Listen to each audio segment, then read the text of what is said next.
the path through time has been realized and I must put into play this aspect and expand upon it. Sure, I have been contacted by something identifying itself as alien, apologizing for mimicking our beliefs, but I do not feel the sincerity. Tonight's topic has to do with a mystical object that has been mentioned in recent films such as the movie Alice in Wonderland. The object I speak of is their chronosphere, and it is an actual mystical object, but it has not been seen or heard of since it disappeared at the end of the Arthurian Age in 1235 AD. It is said among the occult legends that the sorcerer Merlin hid the chronosphere within the mirror realm that Bloody Mary's spirit was wedged between and is the dominion of Samael, father of the twin-faced demons known as skinwalkers. In his Grimoire left behind after their disappearance, it lists a short story involving a magic mirror. Within this tale are the clues needed to traverse the mirror realm and locate the chronosphere, but exactly what is the chronosphere and what does it do?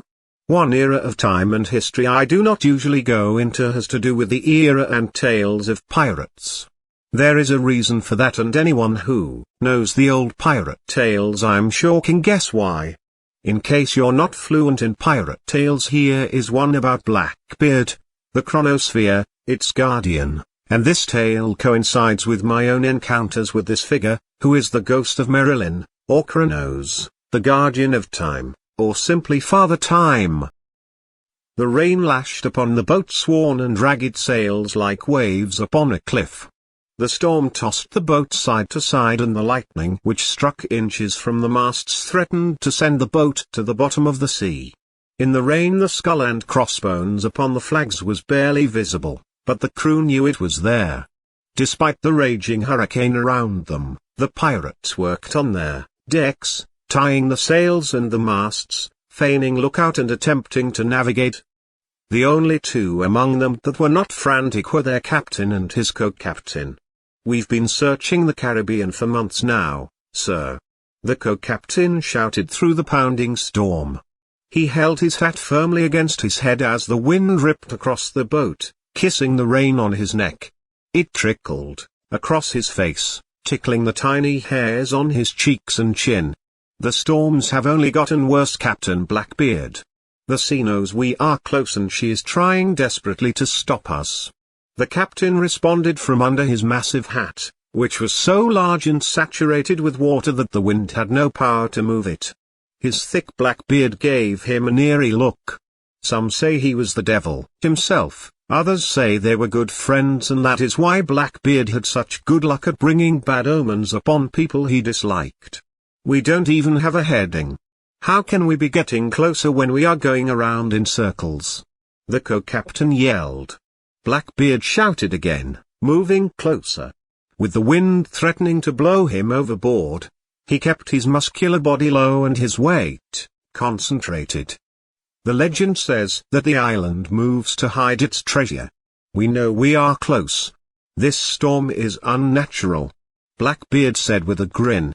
The co-captain yelled, "It is the fury of the gods come down upon us. This island was never meant to be found, Blackbeard," as he shuffled to keep his balance against the rising squalls. "Yes, yes, I've heard the legend. It also states that their treasure is a folly. There is no point in searching for it." Blackbeard paused dramatically before resuming his sentence, "because it only leads to death and suffering for all involved. I say that if this treasure was never meant to be found, then the gods would not have placed it upon an isle in the sea, so close to the curiosity of man," Blackbeard said as he gazed into the empty horizon as if mesmerized by the seductive thought of the journey. Blackbeard's attitude grew fierce. "You know the legend, righty?" He barked at his friend. "The gods created it as a tool for deserving humans to change their pasts. They forgot that humans were too plagued by greed to use such a device so righteously. When it was abused, they attempted to destroy it, but the magic that had crafted it was tainted by the evil of men. The gods could no longer destroy it. So, instead of letting it fall back into human hands, they hid it, far away from the known world where they thought the people would never find it. They hid it even further to prevent people from looking for it. They knew a person could cause terrible devastation with the artifact and also knew only a human could destroy it. They hid it in a place that is only discovered by those with intentions of destroying it. And you, Captain Blackbeard, intend to do what? You know what this device can do. You cannot really believe that you can destroy it. The temptation is too great.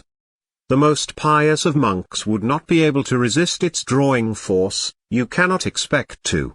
I can certainly try. And what would you do with it? A power like that would destroy any man as quickly as a guillotine severs a head. It says it only leads to pain and suffering. Did you forget that part of the legend? And did you forget that it is only a legend? There is no proof behind any of these facts. Blackbeard spoke, feeling strongly about what he said. Righty only smirked. His expression unmistakable, even through the dense rain they shouted over, the sound of. Did you also forget what you could do using that device? He asked. Knowing he had struck Blackbeard's attention, he moves closer so he could speak softly to his friend.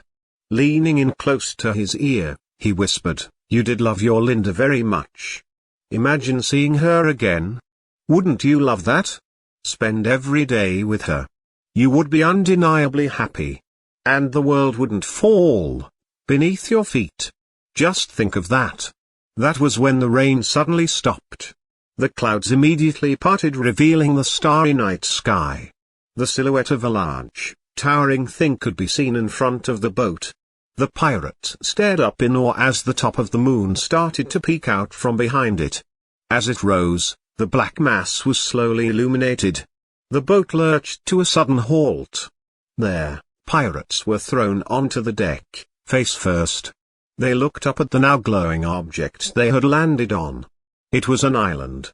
The wind had not been blowing. The island had risen up from directly beneath them when the storms had surrendered. The moonlight revealed a temple at the top of the mountain of the island. It must be there.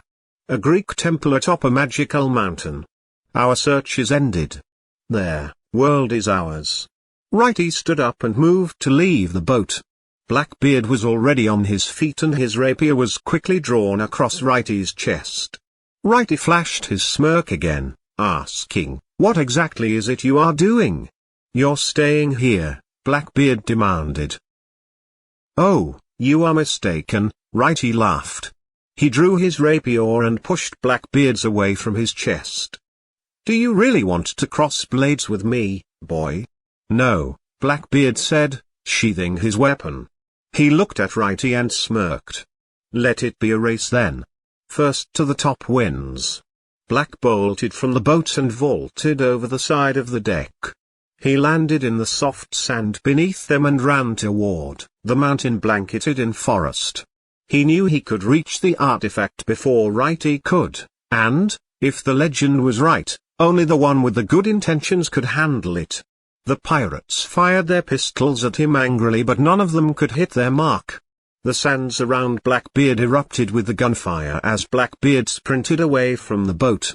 He slowed when he got out of range of their pirates' pistols, and Righty's angry shouts filled the now still, clear air.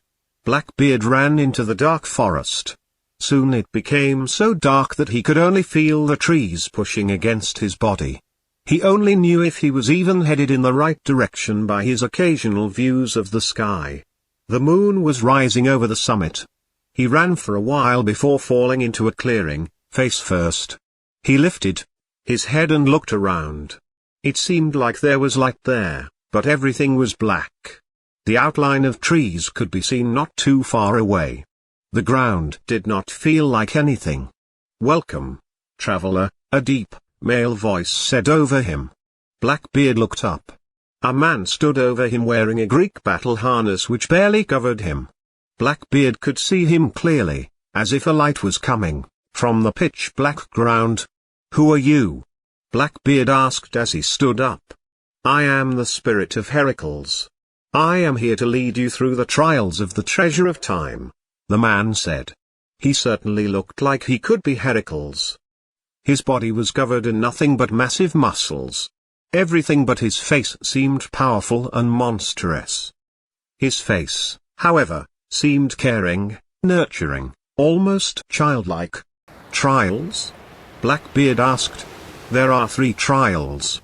I shall lead you through the first 2 and to the last one. You must get through the last trial yourself, however. Heracles explained. If not, you cannot expect to receive the treasure. What's the first trial? I'm glad you asked. Heracles pointed into the black clearing. The first trial is a trial of choice. You cannot fail this trial. In this trial you must choose between 2 things. There are a group of villagers being held by some Royal Navy troops. Within the clearing, a cell filled with people appeared. Royal Navy officers patrolled alongside it, shouting at the prisoners. Your choice is this: save the villagers or take the gold that the Navy has at their table. A table appeared near the cell. The table was covered with gold coins and the Navy officers didn't seem to pay any attention to it. The path to the table was clear. You cannot choose both. Only one. The path to the prisoners was patrolled by the Navy officers. He would need to kill them if he intended to free the prisoners. Why are they imprisoned? Blackbeard asked. Heracles smiled. That is the exact question that should be asked. These natives were imprisoned because they attempted to steal the gold from the Navy ship as it got water from their island. They killed 7 Navy officers, all of whom had families back in Britain to support. One of them never got to see his newborn son. Is there a third option? The gold isn't rightfully mine, and the prisoners committed a crime that they are lucky they were left alive for. Can't I just go about my business? There is no wrongdoing here. Neither side deserves what the choices are, Blackbeard asked. There is an option of doing nothing and moving on. Is that your choice? Heracles asked, pointing to a dark sector of the clearing. Yes, it is. You have chosen wisely. Heracles smiled again. Let's continue to the next trial you must overcome. If you do not overcome this trial, there is no hope of ever reaching the temple and receiving the treasure of time. What if I had chosen one of the other options? Blackbeard asked as he followed Heracles, who still only smiled as if it was an answer to his question. The next trials would be much more difficult. We run now.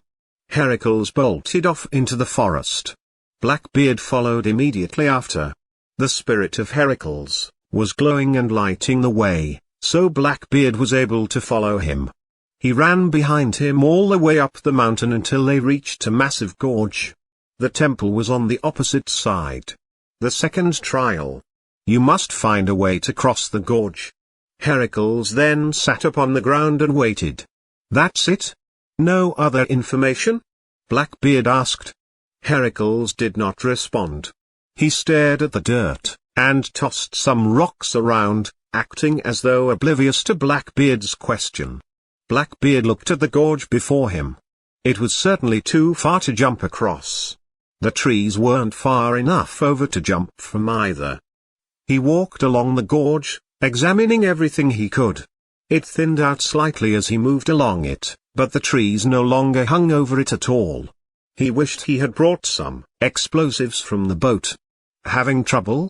Some people have spent the remainder of their lives up here. Or ended their lives down there. Heracles pointed down the gorge. Blackbeard could hear Righty shouting on the opposite side of the gorge. Different choice, different trial, Heracles said. That bastard took the gold, Blackbeard said. Focus on your trial. Blackbeard had only one option. A large stone at the small end of the gorge seemed to be the only way to cross. He would have to roll it into the crevice. The only problem was he didn't know how he would roll it. Heracles waited on the opposite side for him. The boulder seemed immovable. No amount of strength Blackbeard possessed could budge it. He tried to find objects for leverage but nothing helped. He stood there for a few moments thinking of how to move it. There just had to be a way. He fell to the dirt, defeated. Leaning back on his arms, he pushed some dirt and observed a small rock roll along the path he made. The idea just flowed naturally after that. The realization came to him instantly. He found the sturdiest branch he could and started digging a hole from the edge of their cliff to the boulder. If he dug it right, the boulder would roll right along it and into the gorge. The digging was quick and he only needed to dig precisely beneath the boulder without getting crushed in the process. When he managed to do that, the boulder rolled along the path he had dug and into the crevice. It wedged itself in a few feet down.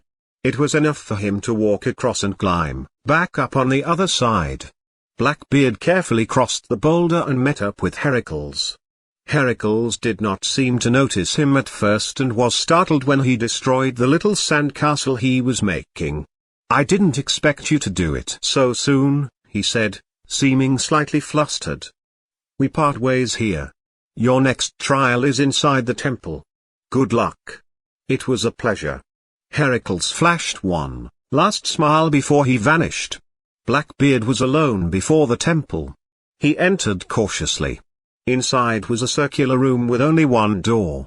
After going through it, the door closed on its own and then quickly turned into a solid wall. It was dark where he stood, but as he moved forward, a veil lifted, revealing a glowing pink room. There was a small bath in the center and flowers were blooming all around him.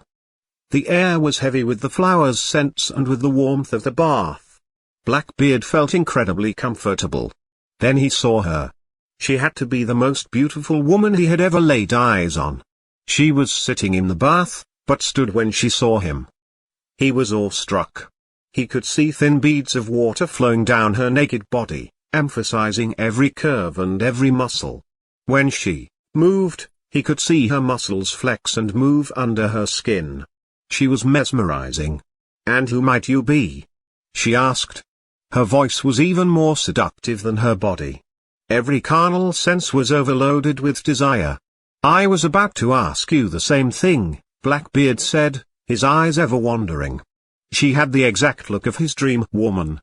She slowly walked toward him, examining him closely.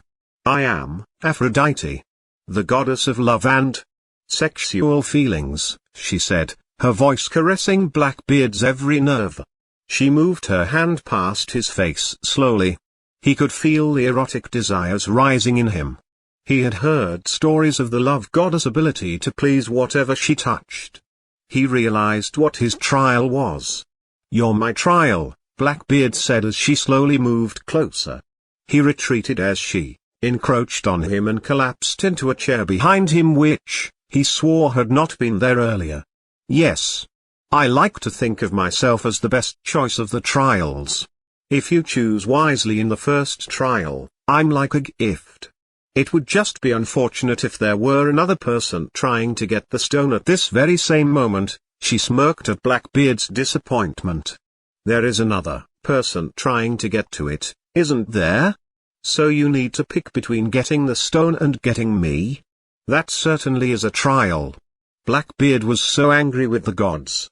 A trial like this would push any man to the limits. The love goddess was offering herself to him, and he knew he had to deny her. Knowing a simple touch could send a man into a craze, he wondered what else she could do.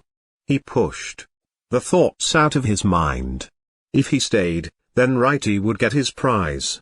There was a moment where he considered that it would be all right if Righty got the stone. The temptation of the lust was so strong. The room was obviously an aphrodisiac meant to make the man never want to leave. Then he wondered if Righty had the same trial. If he did, Righty would most likely take the goddess and forsake, or else, he's just that selfish of a man. But Aphrodite said that Blackbeard's choices led him to her. Righty had made different choices. You can't take a few minutes to just sit and relax. Aphrodite's hands moved down Black's chest. He could feel the energy building inside him. She moved her hands away and grabbed Blackbeard's hand. She raised his finger to her mouth and sucked on the tip. A warm feeling flowed from his finger all across his body. She pulled his finger from her mouth and slowly moved it along the front of her body. She was still wet and soapy from the pool and the light made her skin glisten. Blackbeard stared at his finger as she moved it down her chest. Occasionally he glanced up at her eyes, which revealed nothing to him. At moments he would be trapped in them, forgetting his finger and only seeing the glorious blue iris. She led him across her stomach, which was firm beneath his finger. The shape of her abs was clear in the light of the room, and his gaze became fixed on it. He moved in with his other hand to feel her fully. The muscle beneath her skin was erotic and powerful. He longed to be with her, to make love to her, but there was something in his mind that wouldn't let him. Something poked at him like a bored child in his mind. It rushed back to him, like a flood, the moment he focused on it. No. He cannot get the treasure. Blackbeard pushed Aphrodite away and started moving away from her. He turned away to avoid her image, and breathed through his mouth to avoid the fragrance of the bath and flowers. The pain of making that kind of decision was so strong, he began crying. He didn't have a chance to notice. Let me continue. If that is your wish. But do not expect to return, Aphrodite warned. She snapped her fingers and a wall opened, revealing a passage. He cannot get the treasure, Blackbeard repeated as he left the room. The wall shut behind him, and all the tension that he felt suddenly vanished. A wave of relief washed over him. The third trial had been passed. The passageway led into the mountain. It moved across a ledge with a view of the interior. A river of magma flowed freely, but Blackbeard did not feel heat rising from it. The path led him deep into the mountain, where the magma flows grew larger and more frequent. He soon reached another temple within the mountain. This temple was not closed. It was a dome supported by various pillars, and Blackbeard could see clearly across. In the center was a pedestal with a glowing blue stone on it. The chronosphere. He stammered. Yes, the chronosphere. A voice called out in glee beside him. Blackbeard turned immediately and reached for his rapier. He was relieved to see it was only a white-haired old man. His pointed white beard reached their floor, and he wore plain but ragged robes. He leaned upon a staff which had an hourglass at the tip. Come, boy. You have earned the right to handle the chronosphere. Who are you? Blackbeard asked. I am Kronos, the god of time. Some have referred to me as Father Time, in the changing world, but once upon a time I was best known as Marilyn. I guard the chronosphere from the hands of undeserving men, the old man explained. I can sense great struggle in you. To fully make your choice, you must know the powers of this chronosphere. Kronos led Blackbeard to the pedestal. With this stone, you can travel to any point in time you wish. However, just because you can travel there does not mean that you have the power to change what transpired there. The legend tells of the stone, bringing only pain and sadness. You miss your love dearly, I can see. This stone will not bring her back to life. No matter what you do in the past, events will always transpire the way they originally did.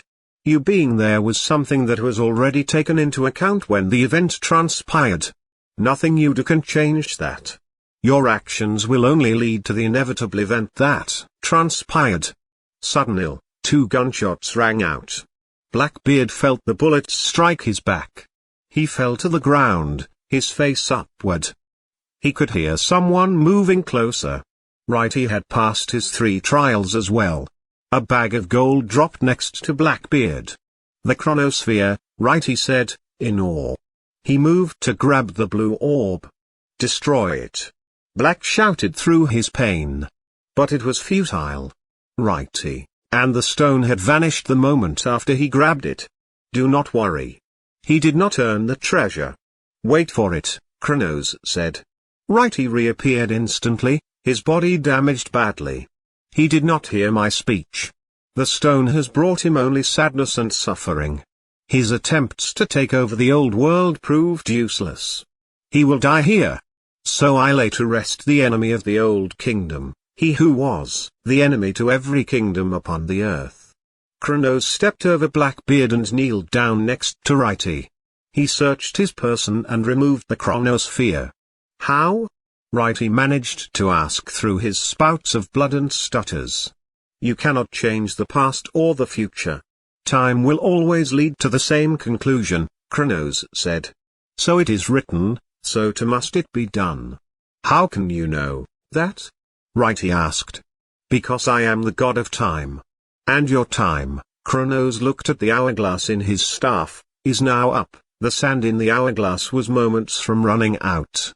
As the last grain fell to the bottom of the glass, Rightly let out his final breath and died upon the ground. You still wish for me to destroy this device? The evildoer is no longer able to use it, Kronos asked. Blackbeard.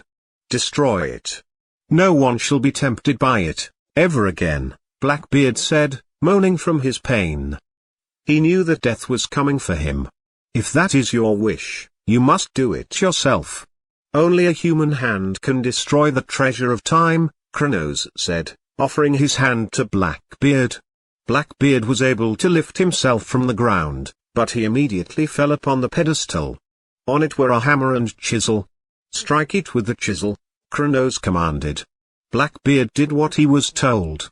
The stone shattered instantly and the blue glow dulled to nothing. A small powder came from the center of the stone. Kronos gathered the powder and put it in a silk drawstring bag, which he quickly hid in his robes. Because of your selfless deeds, I have granted you a gift of time, another chance at life. Your body has gone back to how it was, 5 minutes ago. The bullets are no longer existent in your back. Now that we no longer need this temple, I will send you away before its destruction. And feel free to take the gold with you, he won't be needing it, Kronos explained. Blackbeard's pain had gone away and he was able to stand. Before he could say or do anything else, the temple and the mountain vanished around him and he found himself floating on a raft, surrounded by water. The bag of gold was beside him. He floated on the raft until a Royal Navy boat found him and picked him up. They did not believe his story, of course, but they allowed him to give them the gold he offered them when they made port. He never regretted his decisions in the cave. He knew that he had been given a new chance at life, and he took his chance, and made a new life in the port town. He told the story of the chronosphere and the beautiful goddess, Heracles and Kronos often, even if people didn't believe him. He kept some of the gold from his adventure, but most he gave away to charity or to poor people on the streets. And every once in a while, he swore he saw an old man in ragged robes with a long white beard walking down the road, watching.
touch me till I can get my satisfaction. Push me and then just hurt me till I can get my satisfaction. With Poland forcing their way into the country, footage on social media showed hundreds of migrants walking towards the Polish border. Poland sent thousands of soldiers to the border area, enforced a state of emergency in the region with a complete media blackout. Hava nerede çarşafım? Gördüğüm bu paketler benim dermanım. Hoppa yavaşça açıldı fermanım. Sakın kaçma buraya gel lan kezbanım. Asylum cases for a while now, which is why when these migrants approached the border, they were directed by the Belarusian security forces into a forest to find an alternative route rather than going through the main checkpoint. Right, Stuart, also the European Union has accused strongman Alexander Lukashenko of facilitating this wave of migrants and refugees. How do you assess that? That's right. So the European Union says this has come in response to the sanctions the EU has put against Belarus for... Ash to ash, dust to dust, face to black, the memories remain. Yeah, to this faded prima donna. Yeah, yeah, yeah, yeah.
Oh, you touch my tra-la-la.